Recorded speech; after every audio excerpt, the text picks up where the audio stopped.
L'actualité culturelle avec Isabelle Leyer. Bonsoir Isabelle. Bonsoir. On commence ce tour de l'actualité culture par une chanson culte qui a donné son nom à un film sorti il y a tout juste 50 ans. Ouais, tout commence par cette chanson interdite, murmurée, scandaleuse. Quelle chanson ? Indice.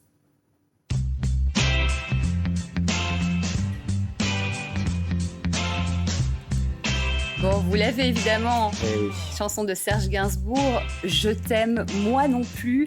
C'est un des titres les plus sulfureux, mais aussi c'est un de ses plus grands succès. Il nous explique la raison de ce succès. Je crois que c'est elle qui a fait le succès de Je t'aime, moi non plus, ça n'est pas moi. Je l'ai senti d'ailleurs, j'ai mis son nom énorme, et moi tout petit, et sa photo. Elle a pris carrément l'octave au-dessus, ce qui fait que ça a donné une couleur très particulière et très juvénile. Et c'est ça qui a fait marcher le disque. Je ne suis pas sûr que l'original aurait été un succès international. Et donc les 50 ans du film Je t'aime, moi non plus, c'est l'occasion d'une sortie. Voilà, alors la chanson, elle date de 1969, le film 1974, il est réalisé par Serge Gainsbourg avec Jane Birkin, et donc à cette occasion sort le maxi vinyle. On y retrouve la version de Jane Birkin, la version de Brigitte Bardot, et puis deux versions liées au cinéma. Alors petite anecdote, en fait la version de Jane Birkin, c'est la première à sortir, mais la première à avoir enregistré cette chanson, c'est Brigitte Bardot. Sauf que, c'est 2 ans plus tôt, sauf qu'en fait, elle demande à Serge de ne pas la sortir de peur, en fait, parce qu'elle ne voulait pas humilier publiquement son mari de l'époque, Günter Sachs. À ce moment-là, les plus belles femmes se précipitent chez Serge parce qu'elles veulent chanter cette chanson, mais c'est Jane Birkin qui l'emporte, et vous savez pourquoi ? Regardez. Je t'aime, oh oui je t'aime. Moi non plus. Je t'aime, oh oui je t'aime. Moi non plus. Entendu chanter un peu haut dans le bain, parce que si vous vivez avec un compositeur quand même, il vous écoute dans le bain. Alors il a dit, vous voulez pas chanter un prélude de Chopin? Alors je dis, ah oui, je veux bien.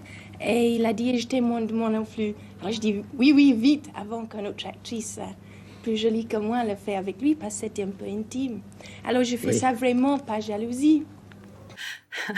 Et donc c'est ce duo avec Jane Birkin qui fait exploser la chanson et aussi le scandale, hein. Je t'aime, moi non plus, du vrai Serge Gainsbourg, élégant, provocateur et bien sûr collector, comme ce maxi vinyle qui sort demain, vendredi. Et vous l'avez déjà à la Vénarde. Ce week-end, direction avec vous Isabelle, Longchamp aux portes de Paris pour la 28e édition des Solidays. Alors avec un éventail et un chapeau pour se protéger du soleil. Et de l'eau. 3 jours de musique, de fête, mais aussi de solidarité, avec une affiche, évidemment, comme d'habitude, hein, de folie. Gims, Sam Sauvage, Nick Flo et Oli, Suzanne, Moziman, Orelsan et bien d'autres. C'est un festival où on peut passer d'un concert rap à un set techno, d'une tête d'affiche à une pépite pop, tout en allant faire un petit tour à un moment au village associatif. Oui, parce que Solidays, c'est aussi et surtout un festival solidaire. Mais oui, Solidays est organisé par l'association Solidarité SIDA au profit de la lutte contre le sida. Donc, on fait la fête et on est solidaire. Bref, c'est le combo gagnant. Solidays, c'est ce vendredi, le 26 juin jusqu'au dimanche 28 juin. Et ça se passe à l'hippodrome de Paris-Longchamp. Un bob, un éventail et des bouteilles d'eau, et ça sera génial. Vous nous parlez à présent de ce qui est, paraît-il, le sport national des Français. Mais quel sport ? Râler, bien sûr. Sauf que dans ce livre, Le bonheur de râler de Frédéric Aguillon, on découvre que râler, c'est pas forcément un défaut, c'est peut-être même une philosophie de vie. Alors on râle contre quoi ?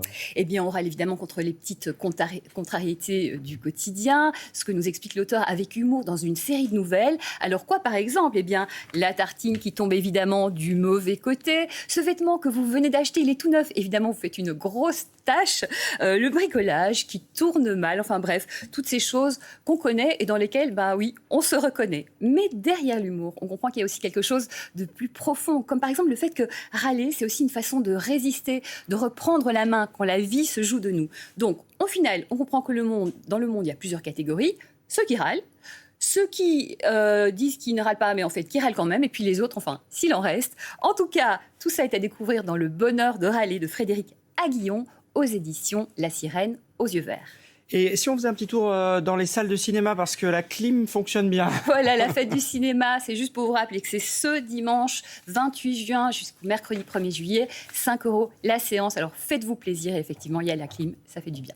Merci beaucoup pour toutes ces idées culture.